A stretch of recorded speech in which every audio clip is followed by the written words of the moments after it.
Hallelujah. स्वागत है आप सबका मेरी भविष्यवाणियों की पुस्तक में। तो आइए हम आज के पवित्र वचन को पढ़ेंगे जो कि परमेश्वर के दास प्रेरित अंकुर यूसुफ नरूला जी के द्वारा लिखा गया है। आपकी वाचा एक हथियार है। जैसा कि दानियल की पुस्तक अध्याय 10 उसकी 3 आयत में लिखा है, उन 3 सप्ताहों के पूरे होने तक मैंने ना तो स्वादिष्ट भोजन किया और ना मांस या दाख मधु अपने मुंह में रखा और ना अपनी देह में कुछ तेल लगाया। मेरे प्रियो, बाइबल में जब हम दानियल के बारे में पढ़ते हैं तो लिखा है कि दानियल ने 3 सप्ताहों के पूरे होने तक ना तो स्वादिष्ट भोजन किया और ना मांस या दाख मधु अपने मुंह में रखा और ना अपनी देह में तेल लगाया। उसने परमेश्वर के साथ वाचा को बांधा था क्योंकि परमेश्वर ने उसको उपवास रखने के लिए प्रेरित किया था। वाचा बांधने का मतलब है अपने आप को परमेश्वर के आगे समर्पित करना, अपने आप को नम्र और दीन करना है।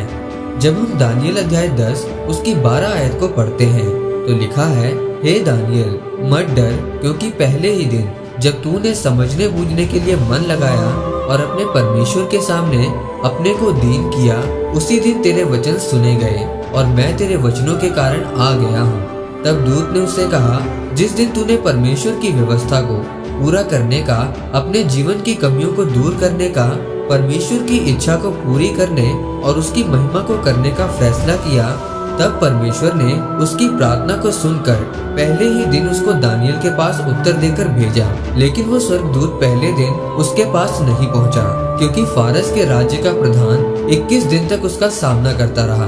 फारस के राज्य के प्रधान का मतलब है कि शैतान दानियल के उत्तर को रोकने के लिए स्वर्गदूत से लगातार लड़ता रहा। तब परमेश्वर ने इस चीज को देखकर उसे छुड़ाने के लिए मिकाएल स्वर्गदूत को भेजा।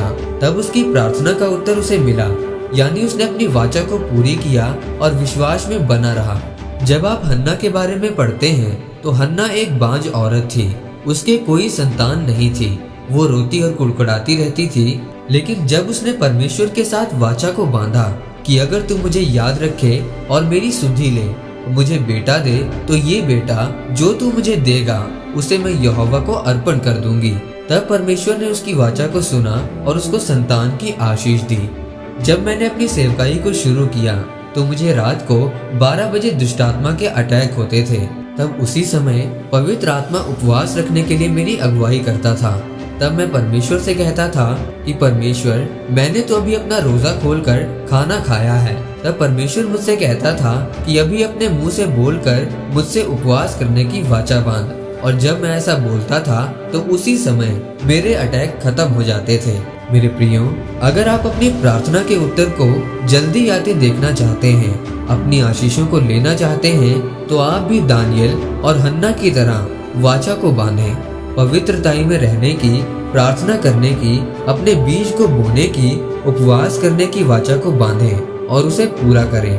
तब परमेश्वर भी आपके लिए स्वर्ग से आशीषों के भंडार को खोलेगा और आपको आशीषित करेगा। आमीन। आइए इस अंगीकार को आप मेरे साथ एक मन होकर करें। सर्वशक्तिमान परमेश्वर, इस वचन के लिए मैं आपका धन्यवाद करता हूँ। परमेश्वर, मैं अंगीकार करता हूँ कि मैं अपने विश्वास में दृढ़ होकर वाचा को बांधूंगा और उसे पूरा करूंगा ताकि मैं अपनी प्रार्थना के उत्तर को ले सकूं। प्रभु यीशु मसीह के नाम में आमीन। परमेश्वर आप सबको आज के वचन के ऊपर मनन करने के द्वारा आशीषित करे। आमीन।